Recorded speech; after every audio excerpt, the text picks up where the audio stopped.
In this video, I'm going to show you how to change the rear brakes on your Infiniti JX35 and QX60. This will cover all the steps you need and show you all the tools as well. And that's right now on Nexus Auto.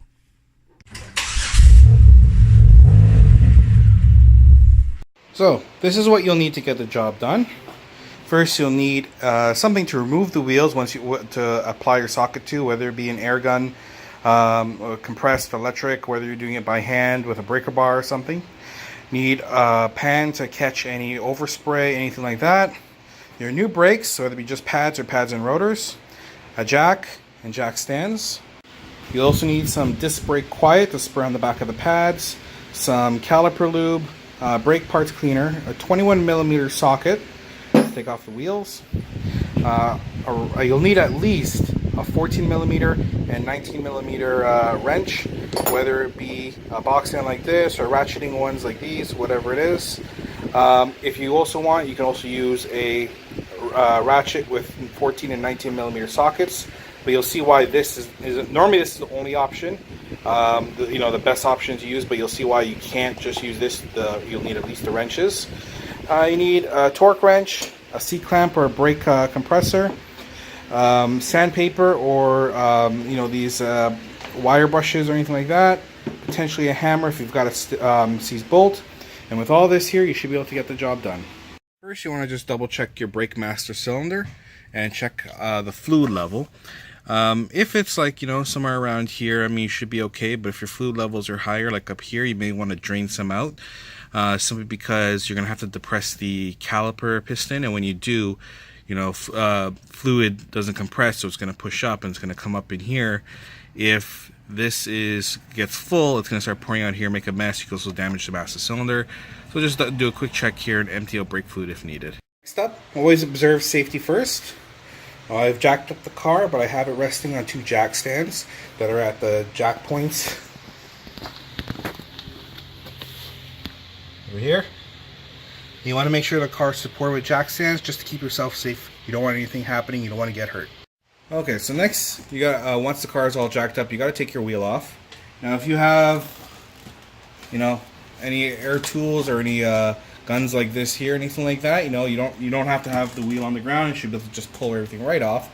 However, a little bit tip if you don't have any air guns or air tools and you're using manual tools, before you lift the car up, use your 21mm bolts. If you have a lock nut, use that as well.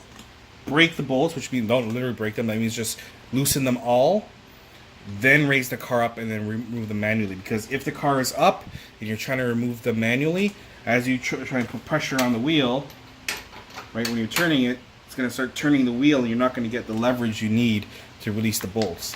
However, if you have a gun, air gun, or electric air gun like this one, then the leverage in the gun will outweigh the rotation of the wheel and it'll just come right off, as you'll see here. You guys can see it okay? I think so.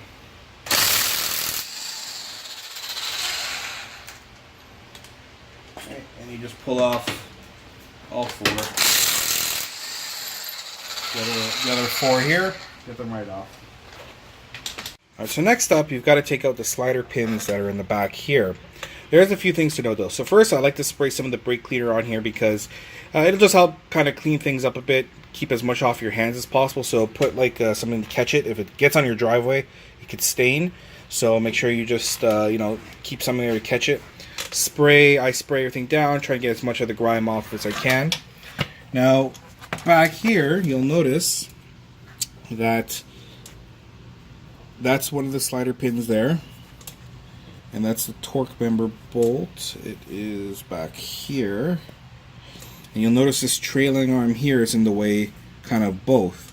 So normally you just take a ratchet, and here you've got your 14mm and here's a 19mm. 14mm, 19mm, you take those out with just your ratchet and you're good to go.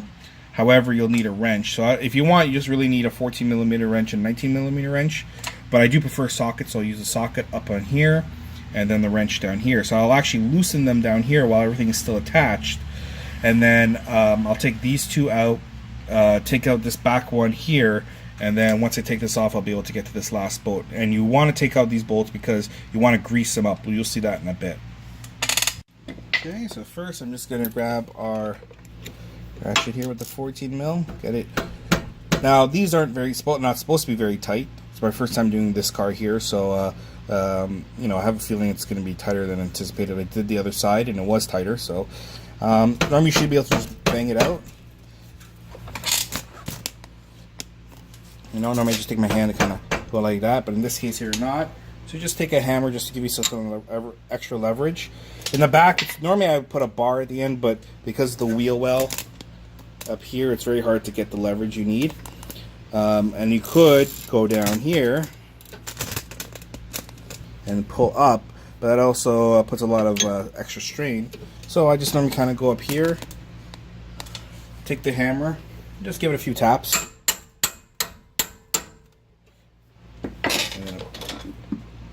Oh, well, not yet. There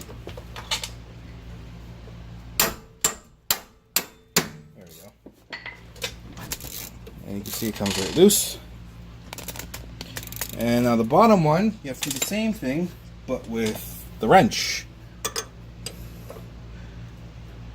Because you can't get, and actually I'll show you just so in case you're wondering, you can't get your socket in here. Not enough room because of this trailing arm. So you need a wrench to do it. So I'm just going to put the box end here, like so. Make sure you can get your hammer there. Just give it a few taps.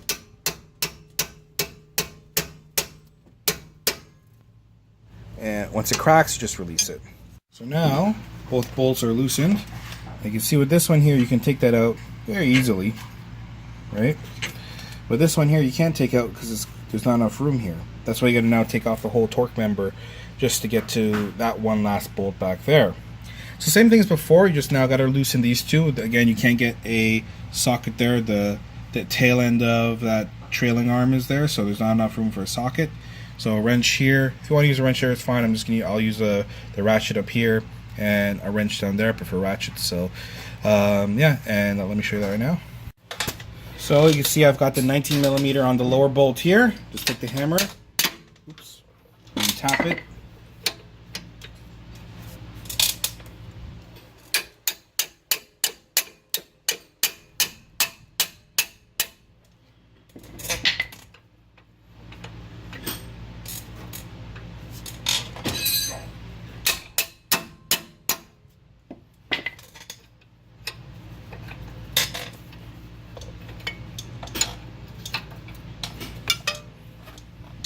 And then once you get that, it's nice to have a 19 millimeter ratchet wrench for something like this, if you're going to do this job.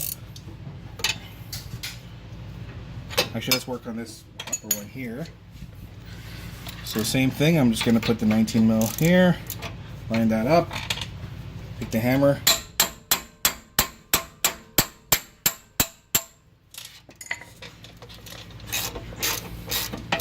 And same thing, loosen the bottom one as well. You know. And once you get both off, then you lift this out. So I pulled out the two torque member bolts that go on the back, and we lift the caliper up here. It wasn't even a problem getting this one out. That came out no problem. This one here now, we now have free access to, so we could just come out, and you're good to go. There's a lot of build up on that. So when we grease that up, you'll see. Previously, this may not have been greased up that well, but now that's out, and we're good to go. And from here, you should just be able to take your rotor right off. It's off and away it goes. At the same time, now when I pulled off the torque member, which is this here, and then the caliper, the pads came right out. If they haven't, now's the time to take it out. You should always replace the shims if at all possible. I always like to try and do it, or buy brakes that come with new shims. So we're just going to take those off and get rid of them.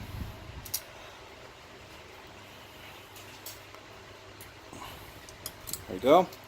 Now it's at this time where I will then take a wire brush or sandpaper, and there's a few contact points I sand. So we sand around the hub, around here, all around, just clean it up, anything like that.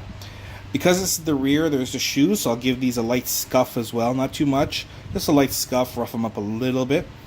On the torque member, I'll clean up things like around here. And if this is really rusty, I may even clean this up too, or if you're going to paint it or anything like that. And the contact points where the shims go, I'll clean all that up. And on your caliper up here, the contact points at the back as well, I'll clean those up. And if there's a lot of build up here, you can clean it up with light sanding. Don't use a wire brush or anything on here. You don't want to damage the boot or anything, so be very careful if you're doing that. Let me just show you a brief idea of what I'm talking about here. So I'm just going to get my small toothbrush type wire brush here, and just going to run it on. Just going to clean it up. Some cars, you know, this is a fairly, no matter what you're doing from 2013 onward, you know, these are a fairly new car, so you shouldn't have really a lot of rust or buildup on here. And this will be good for prepping, because afterwards, if you want, you know, some people put anti-seize around here. Oh, I just realized you're out of shot there. They put anti-seize around here, and they may put anti-seize on the bolts. I actually don't do that anymore. I've done it on older cars, but I find the new cars you don't really need to do that. But if you do it, then you know, this is good. You want to clean this up and get it all prepped. And just give you an idea. And then even up here, again, just sanding off, you know, the spots where the shims go, getting any corrosion or buildup off of there, so you have a nice clean contact surface, you know. And even over here, giving a quick clean up. And once you've done all the points I told you, so to reiterate, you're doing around the hub, you're doing the shoes. Actually, here, I'll show you the shoes. I'm going to do it with the wire brush, same thing as before. Just going to give it a quick run.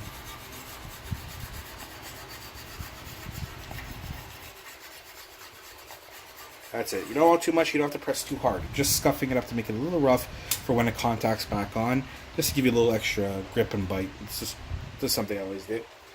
Once you've done all of that, you then take your brake cleaner, you're going to give it another spray. Now, I haven't done everything yet, but I'm just showing you for purposes of the video. I don't want to waste your time showing you everything. But remember, caliper, you're doing a little bit of sanding on the boot if you feel it's necessary. You're doing the contact points back here for the caliper sliders. You're doing down here around the hub. You're doing the shoes. And on the torque member, you're doing the contact points back here. And you're doing the shim parts over there. And then you just spray down. Make sure you have something to catch anything that falls out. And don't breathe either any of the brake cleaner you're using, don't breathe any of that in. And also, if there's any overspray, anything splashes up, don't breathe that in either. Brake materials are not good for you. So make sure you're wearing a mask or something, protecting your hands, whatever you got to do. Time to do some comparisons to make sure the parts you have, the new parts, all match up. So it's just taking your pads, lining them up, and making sure that they're the same size and everything. Also, making sure to compare squeal sensors, making sure that you have you should have two pads without squeal sensors, two with, and make note of which side it is, because on one pad, for example, the squeal sensor will be this side, and on the other you'll see there's a notch here. The squeal sensor is the other side because it's opposing on the other side of the car. So you want to make sure you're noting which side the squeal sensor is on. For the rotors, you know, you're just comparing the rotors side by side. Make sure they're the same rotor, make sure that the fitment's the same. Right? And making sure that everything matches up the right way. So now's a good time. You're ready to put everything back together. So first you just take out the plug. This is a little plug that came out of the old rotor. Same spot. And you just take that and you're just going to push that in. Pushes out from the old rotor. And the same thing here. You just kind of work it, push it back in. Now you want to clean the rotor up now. I wait to clean this part here when the rotor is on the hub itself. Here you can touch, no big deal, right? I mean, you don't want to get dirty. It's a nice new rotor, but you don't want to try to avoid getting dirt on here if you can. So we're just going to pick this up, and first I'm going to clean the back. When they come, oftentimes they come with oil on it, and you can kind of see it there. It's got this oil. So you're just going to take some brake cleaner, a clean cloth. You're just going to spray it down and just wipe it. Just getting those oils off. And get in here too, because again, for if you're doing the front, it doesn't matter as much, but because you have shoes on the inside as well, you want to clean that up, and you can see what comes off of there. So now you put the rotor right onto the hub here. Just line it up. there.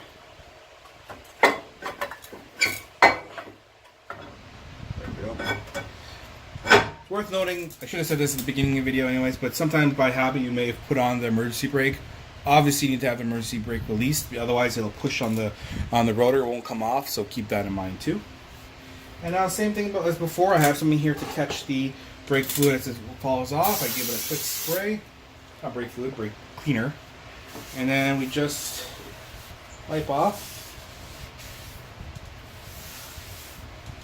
Now we'll take the time to actually compress the caliper piston. Again, like I told you before, if you had to remove some fluid, this is why you're doing it, because as you push the piston in, the fluid that's in here is not going to have anywhere else to go. It's going to feed through the entire system, and fluid can't compress, so as it feeds through, it's got to go somewhere. It's going to go to the front of the car, it's going to go to the master cylinder, and again, if you have that over full, or if it's filled up, it could then put pressure on the master cylinder, or it could completely leak out of the container itself and do damage that way. So that's why I told you about maybe emptying it if you need to. So we just put an old pad here, doesn't matter, it could be just any old pad. Or if you have a brake compressor, you can use that as well. I actually did have one. It broke after years and years of use.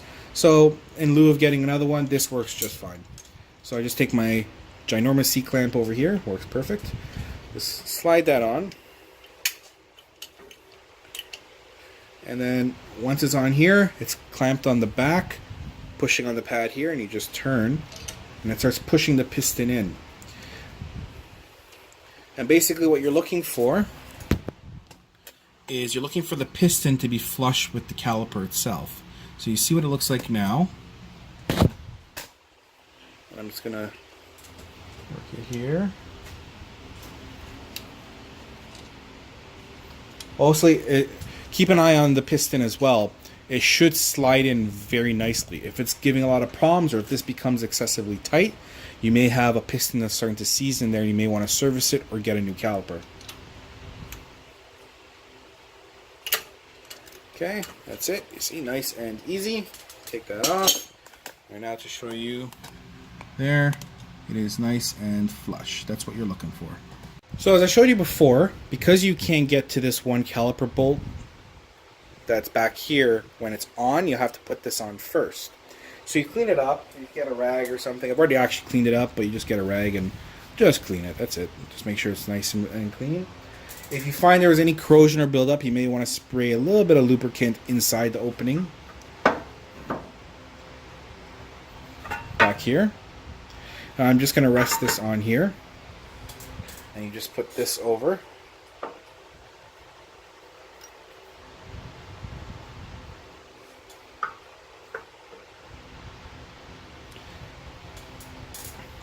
Now we're going to take some caliper lube. Just take a bit.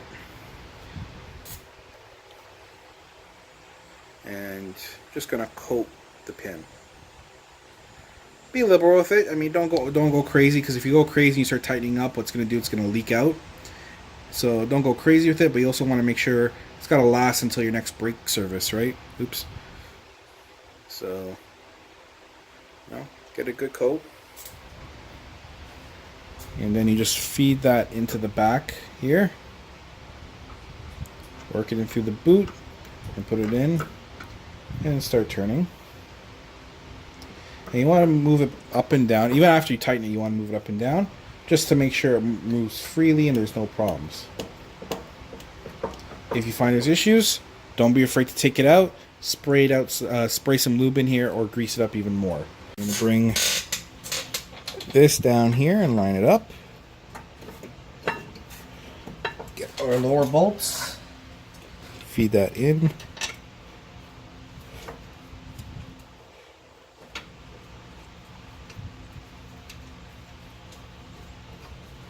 Get our upper bolts, feed that in. I don't think the lower one's caught properly, but that's okay. We'll do the upper first. It's always a little easier to do the upper one, so you can see it a lot better. So that's fed, and then we'll take the lower one. I'll make sure it catches correctly.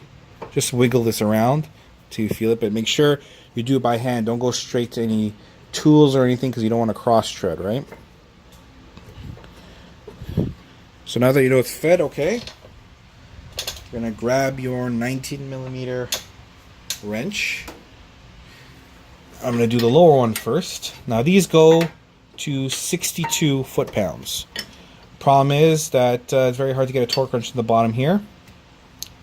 So if you have a tool that can do it, great. If not, you basically want to go to hand tight and try and do at least one full turn.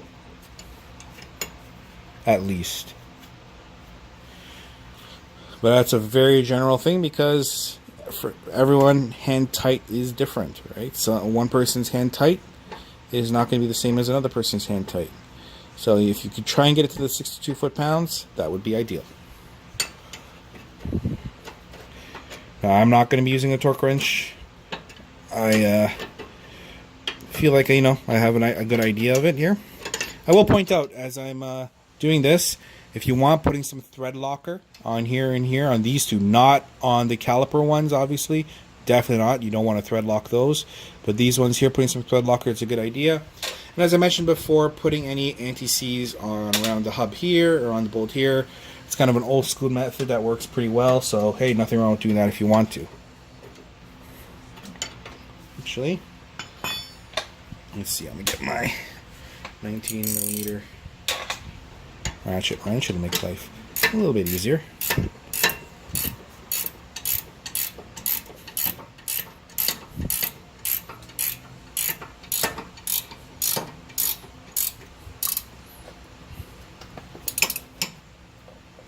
Okay, so right now that's about hand tight.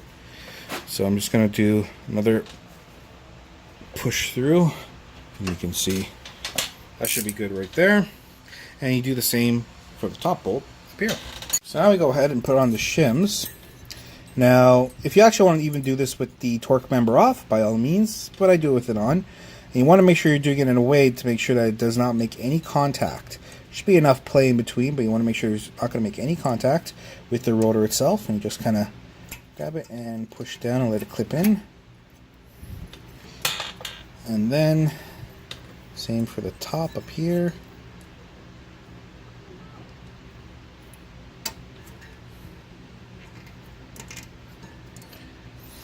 Now, again, if you want to, another pro tip is if you want, you can put a little bit of grease in here. If you want to put even a little bit of the caliper lube or anything in the contact points, by all means you could do that too.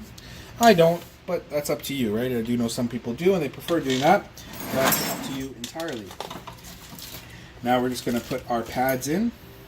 So first we're going to go to the rear pad, line that up into the bottom, bring it around, and push it into the top there. And now we're going to bring front pad, same thing. There we go. Line it up to the bottom, bring it up here, push it in. Now I have, a lot of people here will put something, you want to put something here to prevent any squeals from contact with the caliper or anything like that. I use this Brake Quiet. I always say in a lot of my videos I'm not directly supporting this product. It's not like they're paying me or anything for it, but it is what I use. And so I just thought I'd let you know.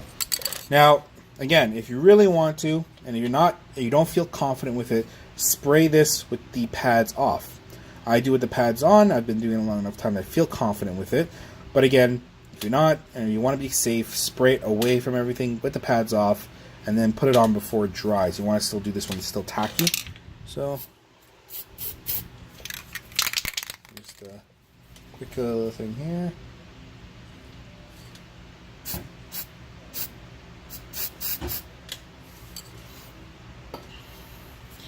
And then you're going to slide this right up. Oh, I just noticed that boot fell off.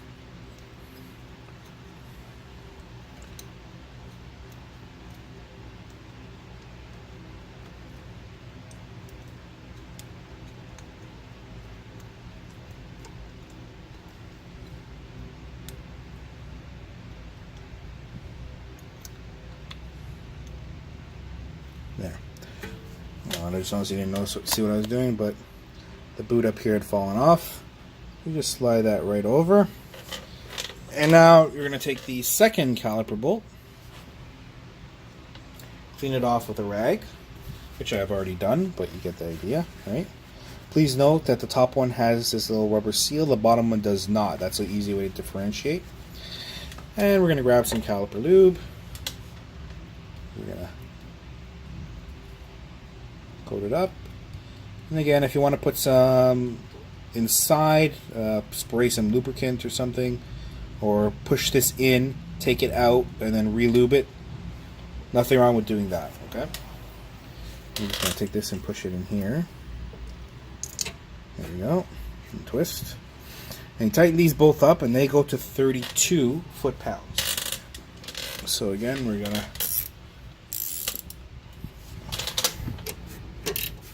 grab the wrench for the bottom here.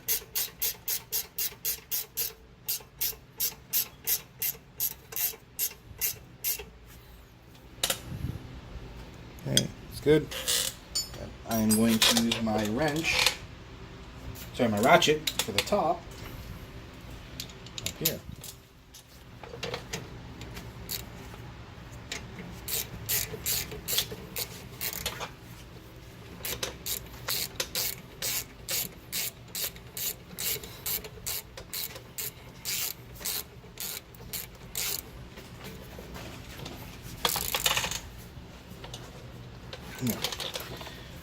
Alright, so now we just put the wheel on. Probably the only thing you'll notice here is I painted my calipers red. You know, I just wanted to have something nice, but it's not included in servicing. That's just a separate thing.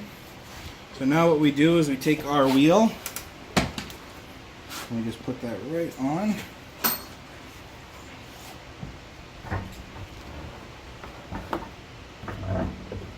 Right.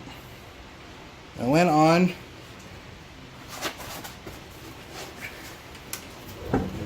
push it against the hub here, and I like to hold it with my foot at the bottom. There. And then we just go and zap each bolt on. So first I'll just feed it by hand. There's not a lot of room here, so I'll probably actually do it like that.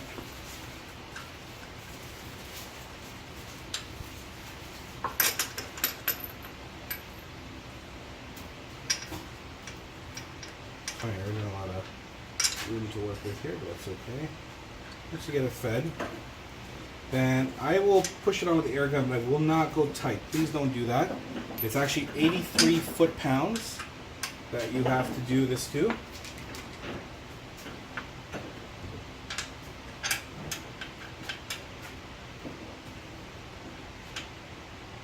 So what I normally do is just zap these in a star pattern, and then once complete,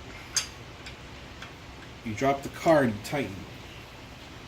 So I'm going to start with the locking one here, and again you're going in a crisscross star pattern.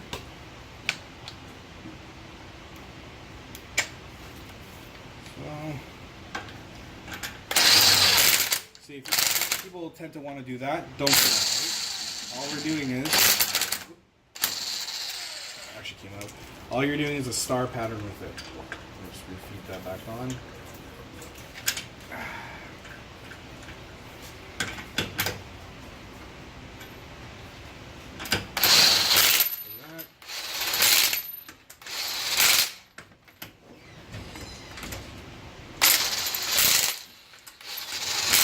that's it. So I haven't even torqued it up yet or anything, but now at least it's on. Alright, and so we just put this on, we torque all the wheels up, and so we went to this side here for more leverage. And again, you're doing the crisscross pattern, right?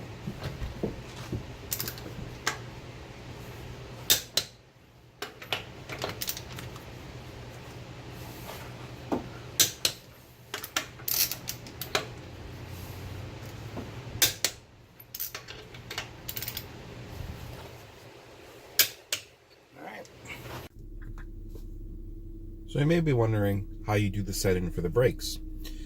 So that's just a matter of first making sure you're in a safe area, make sure there's not a lot of traffic or anything like that, because you're gonna have to be doing some accelerating and light braking just to set in the brakes. So that's a matter of accelerating up to about 20 to 30 kilometers an hour. It's roughly 15 to 20 miles per hour.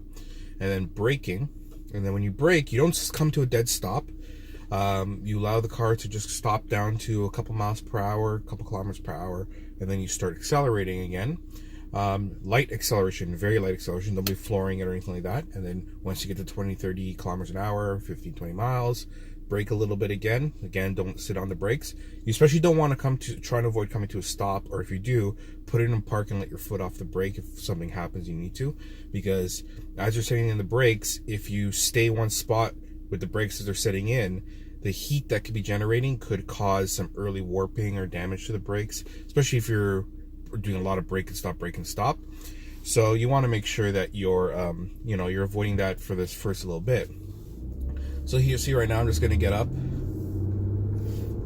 right about 20 kilometers an hour here. I'm braking down just under 10 there. I'm going to go back again.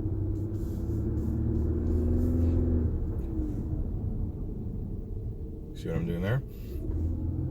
Now, once you do this a few times, you'll feel the brakes actually become firmer. You'll notice the braking actually improves. Instead of just going out and start driving right away, you'll notice an improvement in the brakes. Once this is done, for the first 60 miles, 100 kilometers particularly, do make sure you're being very, very easy on the brakes. No heavy braking, anything like that.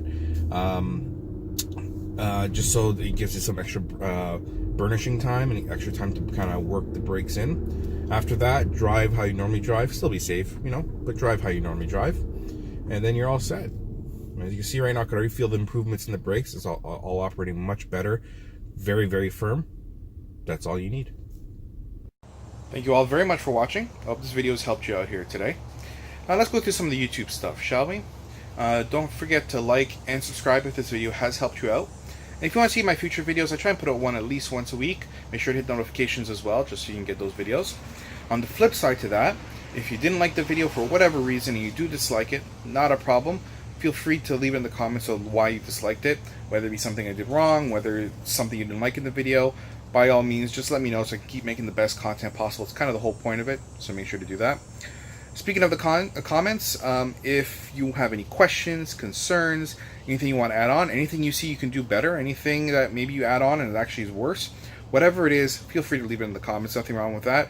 I always try and answer whenever I can. It may not be the same day, next day, whatever, but I try and answer all comments, so make sure to leave that as well. Once again, I want to thank you very, very much for watching the video, and I'll see you next time.